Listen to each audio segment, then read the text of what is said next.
Hello दोस्तों, तो आपको फिर से स्वागत है मेरे इस छोटे से चैनल के छोटे से वीडियो में। मैं आपको दूसरा वीडियो में बताने जा रहा हूँ। आज मैं आपको कि परमाणु का कुछ संरचना आपको बताने जा रहा हूँ। जैसे मैं कहने का मेरा मतलब है कि मैं आपको फर्स्ट वीडियो में बताया था कि पदार्थ क्या है, फिर उसके बाद बताया था कि पदार्थ जो है छोटे छोटे कणों से मिलकर बना होता है, जिसे हम लोग परमाणु कह देते हैं। तो परमाणु कह देते हैं तो परमाणु किस चीज़ से मिलकर बना होता है? इलेक्ट्रॉन, प्रोटॉन और न्यूट्रॉन से मिलकर बना होता है। आज हम लोग बात करने वाले हैं, हालांकि संयोजकता बात करेंगे, हाइड्रोजन हीलियम पर भी बात करेंगे। फिलहाल उससे भी पहले हम लोग परमाणु का संरचना के बारे में बात करेंगे, ठीक है। चलिए देखिए, जो परमाणु होता है वो कुछ परमाणु का संरचना कुछ ऐसा होगा। एक के होगा, एल होगा, एम होगा और एन होगा। हालांकि ये एटम है, बोले तो परमाणु है, इंग्लिश में इसको एटम कहते हैं। ये एक प्रकार का स्ट्रक्चर है, परमाणु का स्ट्रक्चर है। हमने के एल एम एन क्या एम एन क्या लिख रखा है? वो कक्षा है। कक्षा बोले तो ऑर्बिट है, के एल एम एन। हालांकि और आगे होता है, लेकिन हम लोग को फिलहाल यही एक काम यहीं तक बन जाएगा, ठीक है। एक कक्षा है, के एल एम एन एक कक्षा है, ठीक है। अब देखिए, अब ये परमाणु का स्ट्रक्चर हो गया और इसमें जो ऑर्बिट हो गया इसका नाम हो गया।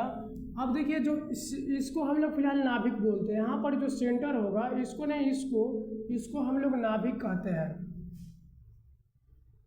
नाभिक। और इसको हम लोग 1 2 3 4 जो हम लोग नाम दे रखा है, के एल एम एन ओ, इसको नहीं, हालांकि हम लोग के एल एम एन ओ इसका नाम रखता है, इसका नाम रखते हैं, इसका के एल एम एन। तो जो हम लोग इसको बोलेंगे, इसको कक्षा बोलेंगे। ये हमारा कक्षा है और ये नाभिक है। देखिए, जो नाभिक होगा, परमाणु का नाभिक होगा, उसमें प्रोटॉन और न्यूट्रॉन उपस्थित होता है। प्रोटॉन और न्यूट्रॉन इसमें उपस्थित होगा। तो इलेक्ट्रॉन कहाँ होगा? तो इलेक्ट्रॉन होगा, जो परमाणु है इसके बाहरी कक्षा में इलेक्ट्रॉन होता है। बोले तो एक कक्षा में इसमें इलेक्ट्रॉन होगा, इसमें इलेक्ट्रॉन होगा, इसमें इलेक्ट्रॉन होगा, इसमें इलेक्ट्रॉन होगा। तो परमाणु के बाहरी कक्षा में इलेक्ट्रॉन होते हैं। और नाभिक में क्या क्या होते हैं? नाभिक में प्रोटॉन और न्यूट्रॉन होते हैं, आपको याद रखना है। हम आपको कल बताए थे, इलेक्ट्रॉन पे माइनस का चार्ज होता है, प्रोटॉन पे प्लस का चार्ज होता है, न्यूट्रॉन पे कोई चार्ज नहीं होता, ठीक है। चलिए, अब इतना हो गया। अब इसके बाद बात करेंगे हम लोग, जो अब हम आपको बोल रहे हैं कि प्रोटॉन, न्यूट्रॉन। अब बात करेंगे कि के कक्षा में कितना इलेक्ट्रॉन होगा, एल कक्षा में कितना इलेक्ट्रॉन होगा, एम कक्षा में कितना इलेक्ट्रॉन होगा और एन कक्षा में कितना इलेक्ट्रॉन होगा। यदि आप इसको सीख लेते हैं, मैं आपको गारंटी के साथ कहता हूँ कि आप जो हाइड्रोजन हीलियम पढ़िएगा, उसके अकॉर्डिंग, उसके सहायता से, उसके अनुसार आप जो संयोजकता निकालने के लिए आपको बहुत ही आसान हो जाएगा, ठीक है। तब देखिए, परमाणु के किसी भी कक्षा में, या तो के हो, एल हो, एम हो, एन हो, ठीक है, परमाणु के किसी भी कक्षा में अधिकतम इलेक्ट्रॉन की संख्या होता है 2n² होता है, ठीक है। बस आपको इतना याद रखना। आप सब में निकाल लोगे, सब में इलेक्ट्रॉन निकाल लोगे, लेकिन आप इतना याद रखना कि परमाणु के किसी भी कक्षा में अधिकतम इलेक्ट्रॉन की संख्या 2n² होता है। जहाँ n कक्षा की संख्या है, जहाँ n कक्षा की संख्या है, आपको याद रखना पड़ेगा, जहाँ n कक्षा की संख्या है, जहाँ n कक्षा की संख्या है। जैसे जहाँ n कक्षा की संख्या का मतलब के, देखिए 1 नंबर पे आया है, यहाँ पे के कक्षा है, इसको बोलते हैं, के बोलते हैं। तो एक के कक्षा है। चलो इसको भी फिलहाल के लिए इरेज कर लो। अभी हम लोग इसको थोड़ा मतलब आप याद रखना इसको, ठीक है। देखो, यहाँ पर जो के कक्षा है, के 1 नंबर पे आएगा, तो के के लिए n बराबर 1 होगा, एल दूसरा नंबर पे आएगा तो इसके लिए n बराबर 2 होगा, m तीसरा नंबर पे आएगा तो n बराबर इसके लिए 3 होगा, n 4 नंबर पे आएगा तो n बराबर इसके लिए 4 होगा, ठीक है।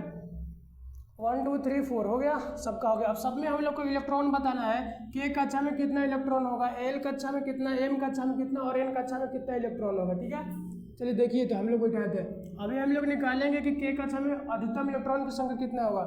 यदि आपसे प्रश्न पूछा जाए कि परमाणु के किसी भी कक्षा में अधिकतम इलेक्ट्रॉन की संख्या कितना होगा, तब हम लोग को बताना है 2n² बताना है। लेकिन यदि नाम धर के बोल दिया जाएगा k कक्षा में कितना इलेक्ट्रॉन होगा, l कक्षा में कितना इलेक्ट्रॉन होगा, m कक्षा में कितना इलेक्ट्रॉन होगा और n कक्षा में कितना इलेक्ट्रॉन होगा, तब हम लोग को निकालना पड़ेगा और आप याद भी कर लीजिएगा इसको। चलिए देखिए सूत्र यही है कि देखिए एक नंबर पाएगा तो हम लोग n बराबर 1 पुट करने वाले हैं। मेरा सूत्र यही मेन है। देखिए 2 है तो 2 लिखेंगे, n है तो n का मान 1 है तो 1 लिखेंगे, बट n का स्क्वायर तो 1 का स्क्वायर करेंगे। ठीक है 2 है तो 2, 1 का स्क्वायर 1 गुने 1 तो 2 गुने 1 2 और 2 गुने 1 1 फिर से 2। बोले तो k कक्षा में 2 इलेक्ट्रॉन होगा। जो k कक्षा होगा इसमें 2 इलेक्ट्रॉन होगा, आप लोग को याद रखना है। ठीक है चलिए अब k कक्षा का हो गया। अब हम लोग सीखेंगे यहाँ पे l कक्षा के बारे में कि l कक्षा में कितना इलेक्ट्रॉन होगा। तो l 2 नंबर पर आता है तो n बराबर हम लोग 2 लिख लेंगे और सूत्र यही वाला लगा लेंगे 2n²। तो n का मान 2 है तो 2 का स्क्वायर करेंगे तो 2 गुने 2 का स्क्वायर बोले तो 2 गुने 2 हो जाएगा तो 2 दूना 4, 4 दूना 8 इलेक्ट्रॉन होगा। तो आपका l कक्षा में 8 इलेक्ट्रॉन होगा, आपको याद रखना है। ठीक है अब हम लोग बात करेंगे m कक्षा में। तो देखिए जो m है m आएगा 3 नंबर पर आएगा तो n बराबर 3 हो जाएगा। सूत्र हम लोग को ई लगाना है 2n का स्क्वायर। तो n के मान 3 है तो 3 का स्क्वायर करेंगे 2 गुने 3 3 जा 9 हो जाएगा और 2 9 18 2 9 जा 18 हो जाएगा, बोले तो 18 इलेक्ट्रॉन हो जाएगा। तो इसमें अल्लाह 18 इलेक्ट्रॉन हो जाएगा। अब बात करेंगे हम लोग इसमें n कक्षा में। तो जो n है n कक्षा है तो n बराबर इसमें 4 आएगा क्योंकि n चौथा नंबर पर है। सूत्र हम लोग का ही लगाना है 2n का स्क्वायर तो 4 का स्क्वायर हो जाएगा 2 गुने 4 हो जाएगा 2 चौका 8 8 चौका 32 इलेक्ट्रॉन हो जाएगा। तो n कक्षा में 32 इलेक्ट्रॉन हो जाएगा, आपको यहाँ से याद रखना है। ठीक है तो 2 8 18 32 k कक्षा में 2 इलेक्ट्रॉन, l कक्षा में 8 इलेक्ट्रॉन, m कक्षा में 18 इलेक्ट्रॉन और n कक्षा में 32 इलेक्ट्रॉन। अब हम लोग बेहतरीन ढंग से सीखेंगे कि हाइड्रोजन जो भी तत्व का नाम आएगा उसके थ्रू हम लोग सीखेंगे पहले संयोजकता निकालने के लिए। यदि हम लोग संयोजकता सीख लेते हैं निकालने के लिए तब हम लोग पता भी कर लेंगे कि कौन सा तत्व धातु है कौन सा तत्व अधातु है। तो इससे हम लोग का 10वीं क्लास का चैप्टर नंबर 3 धातु अधातु कुछ पार्ट्स उसका क्लियर हो जाएगा। और जब ये सीख लेंगे तो फिर हम लोग चैप्टर 1 स्टार्ट करेंगे जिसका नाम है 10वीं क्लास का पहला चैप्टर का रासायनिक अभिक्रिया नाम है हम लोग, तो इसके बारे में सीखेंगे। चलिए मिलते हैं अब हम लोग अगले वीडियो में।